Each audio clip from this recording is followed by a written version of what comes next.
Okay, good morning. Happy Friday, everybody. Looks like this is the last bit of dry weather before the rain comes. I was looking this morning at the weather report, which I don't normally want to do, but it's looking like a couple of weeks of gray skies and rain. So right now I need to give Trevor McDonald a call. He runs the downtown BIA, and he's my point of contact for the Chilliwack Car Show. So talk to him about the upcoming car show in June. See if we can get this all this plan put together. Hey, Lee. Hey, how's it going? Good, buddy. How are you? Good. Been busy, and I apologize. I forgot to call you that day. I was on the treadmill when you called, and it's all good, buddy. I'm just trying to put the poster together for the car show so we can get it out to the car shows early when the shows start up. So I'm just wondering. We mentioned briefly about the Riddler Award nominee there, the car you guys. I don't remember what car it was. Is it going to be at the show? So that car is my business partner Kevin's, and he had built that car with JF Customs. So it's not a Stone Speed Shop car. So we aren't bringing it to our display. But what I have done is I've talked with Kevin and I've talked with Tyler from Certified Car Audio, who did a ton of work on that car. And they would love the opportunity to show that car there if you wanted to do something like that. I'd like to put it somewhere to really highlight the year 20. I'd like to put it somewhere that is like a showstopper. I don't know, whether it be right in that roundabout at 1881 there, where the MG cars were. That would work great, because if we can have our usual spot, we're thinking of doing, we're hoping for good weather, of course, but we're really hoping to do a really big Jurassic Park theme this year, because Kevin has some dinosaurs and the big gates and stuff, as well as all the vehicles, right? Oh, wow. So we were hoping to do a Jurassic Park thing this year, and on top of that, we would bring Transformers again. We're just in the process of cleaning up Optimus Prime and making it perfect. Thought that would be cool to do, really focus on Jurassic Park. That would be a huge hit for the kids, as well as Transformers, and just kind of keep the Time Machine and the Ghostbusters out of it for a year, just because we're back and forth with those every year. We thought, let's try and do something big, something different. Okay, I'm leaving it in your trusty hands, man. It's going to be fun. Do you have enough space between Princess and Five Corners? Yeah, we would have our normal spot is fine, and what I'm pitching for Certified is if you want to showcase that Cougar, then if we can they just connect off of us, kind of like last year, we gave them the front of our spot to get them up front, because we double shared a car that we built together last year, and we just snuck them into ours. It's all good, Lee. My only problem is I didn't want the music. I'm playing music, and I know that's what their highlight reel is showing off the sound, but we've got entertainment, we got announcements. Yeah, well, is there a way then, if we talk with them, if we can schedule, hey, you guys can do, a half an hour here or half an hour there or 10 minutes, I don't know. Absolutely. And you know what the thing is, man, is if they're okay with that, I will let them know when the bands start and when they don't, Yeah, we can work together with that. It's just that we do have quite a few cars that we share in that realm of things, right? So no, I like it, Lee. I want everybody happy. I love it. Yeah, so we can work it within the breaks. That makes sense. So I'm sure that would be cool. So maybe what we'll have to do is as we get closer, we will get Pat from Certified and myself and maybe Kevin, if we can maybe get together downtown and just nail it in when we're ready. That gets just to be clear, that's Certified Auto? Certified Audio, and when I talked with Tyler, he's the guy that does a lot of the custom work out of their Abbotsford store. He was just saying that it would probably be the Cougar and maybe a motorcycle or two, because they do a lot of stereo stuff on motorcycles. But that's in your area anyway, so that's we need to find a prime spot for that car, though. That's something that kids won't be running into it. So are you safe with finding a location for it? I guess you're right, we will have to probably plot it out, because I'm just wondering if it the entrance to that alleyway, right beside where you would be. Yeah, there's an MG there last year, so in front of the Azzurri pizza, Italian restaurant there. Yeah, that might be a great, look at the backdrop.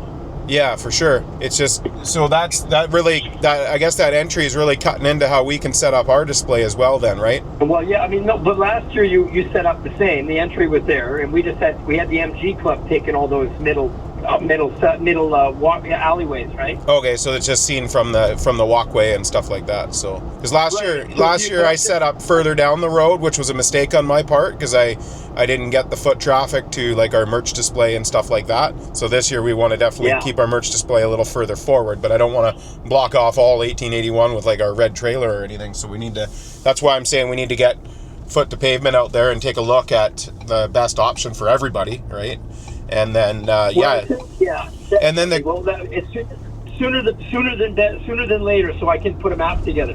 Yeah, so that's maybe I can talk with Pat today, and maybe the three of us can get together as soon as you're ready, and we can just walk around down there and put a plan. So maybe after we're off the phone, I'll give Pat a call and see if he's ready to do that, and then I can just get back a hold of you, and we'll plan a time here soon, and we'll play that out and see what else he would want to bring with that car.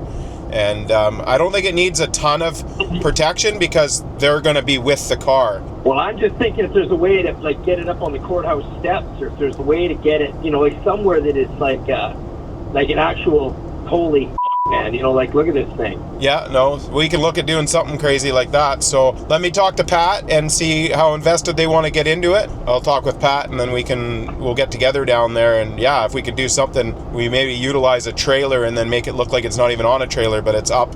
Looks like it's on the steps there somehow, like we make a deck out of a trailer or something. Kind of sheeting around. Exactly. Yeah, that's a cool idea. So hey, thanks so much, man. No problem, man. We'll talk to you soon. So now I'm going to actually probably just swing by Certified on my way, go see if Pat's at his Chilliwack store and just talk to him about it and go from there. So a little bit involved in getting this all set up, and we put on quite the show there. It takes a lot of organization and setup, so kind of a neat story.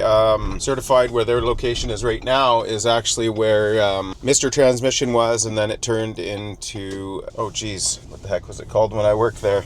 Coast to Coast Transmissions. So it used to be Coast to Coast Transmissions, and when I worked here, Certified was actually called Voltage. What's what Pat started with, and then he leased the building at the back parking lot you would have seen when we just pulled in here, where it's just a single bay.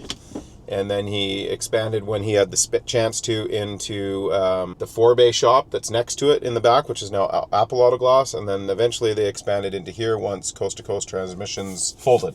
The old owner folded the company quite a few years ago now. He's passed away. He unfortunately had an alcoholism problem and lost the company, and then ended up ultimately losing his life. So it's crazy how powerful addiction and alcohol could be. But anyway, so a bit of a backstory on this place, and Pat's been here for a long time. So anyway, gonna head in and see if Pat is here. So Corbin's got the inner done on this side, the inner done on this side. So some good progress in just a 24-hour period. Quarter sitting there, coming together. Pretty much got the inners complete, eh? Yeah. Nice. So that's the quick little update on the Fairlady 240Z 46 Chev. Getting the driveline pulled out of it to work on the front suspension there. Pulled the whole front clip off in one piece here. It's kind of nice.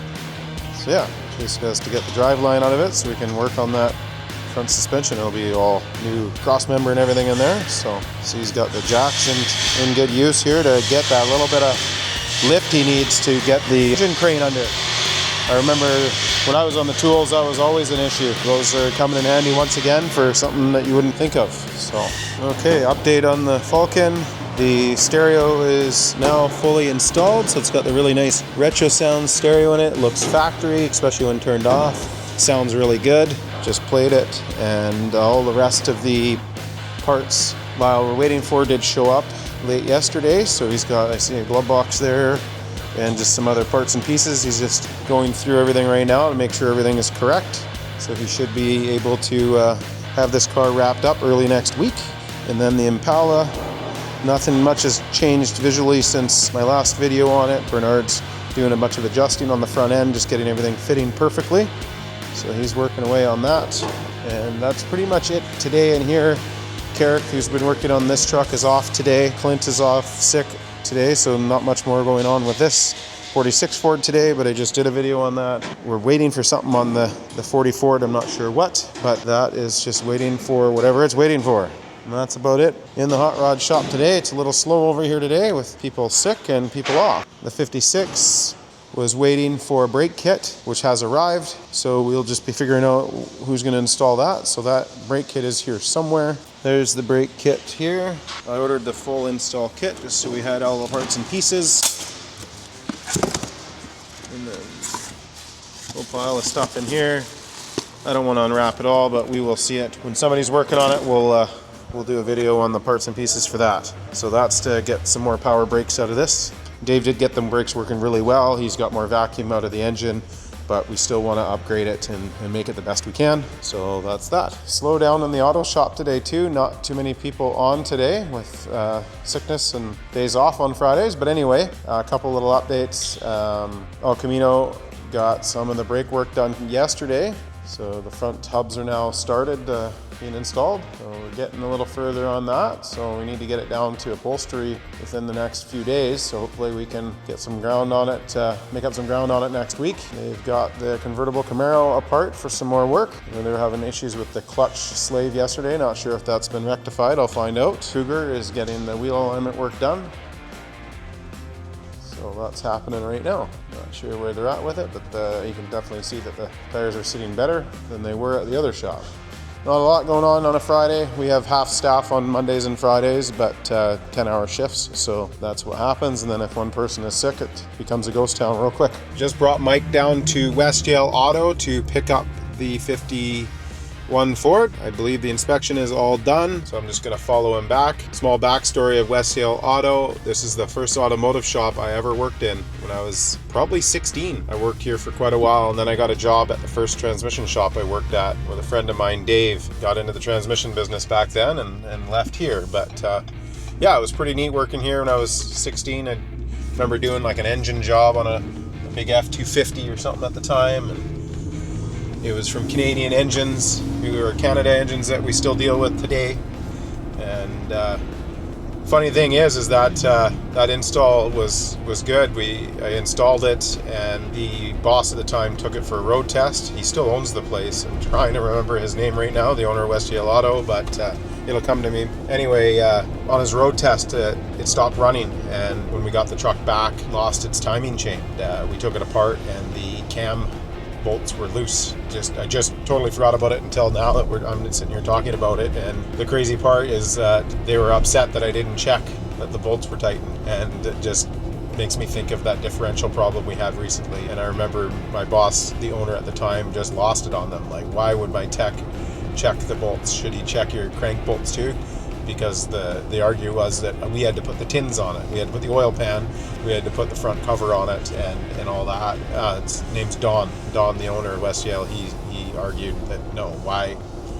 I don't want my techs checking the bolts on your engine. That doesn't make any sense. So anyway, just funny. I completely forgot about that story, as that was, gosh, what are we? I'm 44 now, so that was 28 years ago, I guess it would be. So yeah. So anyway. Long story. Just seen a buddy of mine pass by. But anyway, long time ago. Funny how that story fits with the that differential situation where we didn't check the bolts that we should not have checked, and it became such a big deal. So anyway, enough of the negativity. Just following this 51 Ford home, and super cool car. I've never been behind it. I've only driven it. I forgot how big the rear wheels were on it. It's, for what the car looks like, it looks pretty bone stock, other than how straight and clean it is. But you get behind it, you see those big tires stuffed in there. It looks pretty cool. This is also the first time I think I've used the, I did it this morning actually, but using the Osmo camera watching me. I'm waiting for one more mount to have 2 GoPros, but we have dual video going. So this will be the first time we'll have Leah editing in forward view and my view at the same time. So Mike is pulling over. Oh, the car must have stalled. It sounds like he got it running again. Oh, this guy was impatient, but that's okay. I did have my signal light on, so not sure what happened there, but sounds like it's running fine now. Maybe a little bit of an IAC issue. We'll have to check that out before we deliver it. This car is running a Sniper 1 still, and we have had many problems with Sniper 1s, but this car has always seemed to run really well in aspect to the Sniper. We did have the fuel pump situation, which had nothing to do with the Sniper. It was the return line was aerating the fuel when it got below like half a tank, so the car basically wasn't drivable after half a tank of fuel. So that has all been corrected. So yeah, not sure what happened there. This car does have a really sensitive ignition, so maybe Mike hit the key with his hand. It has the I did it column with the I think they call it DigiKey. So it's when you turn the ignition, you're just turning, rotating the tumblers and basically touching micro switches, I believe.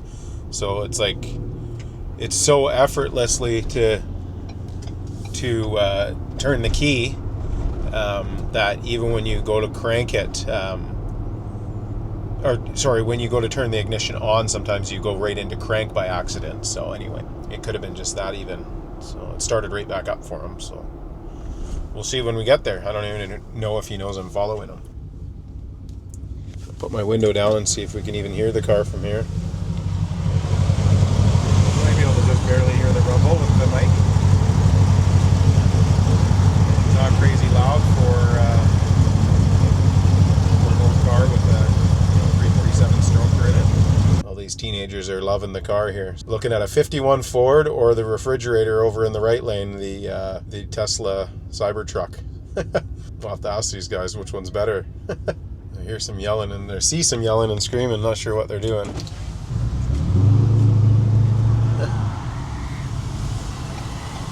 What one's better, the old car or the Tesla? Old one. Yeah.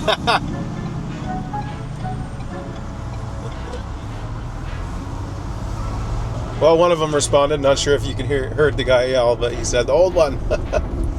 So that's funny. Glad the weather cooperated. It was supposed to rain today, so it worked out great.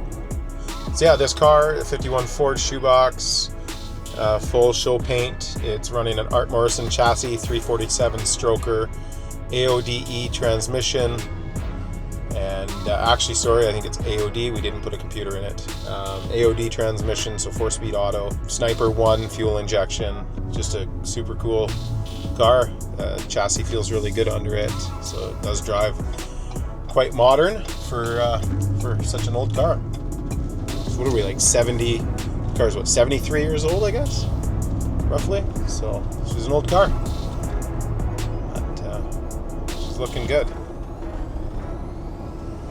Mike is running down the gauntlet. I'm not a huge fan of turning early, but Mike's gonna risk it with a $400,000 car. The risk of it here, and Mike's not from Chilliwack, so he probably doesn't realize, but the risk of doing it on this lane, and I'm going to talk to him about it, is that if there's a train ahead.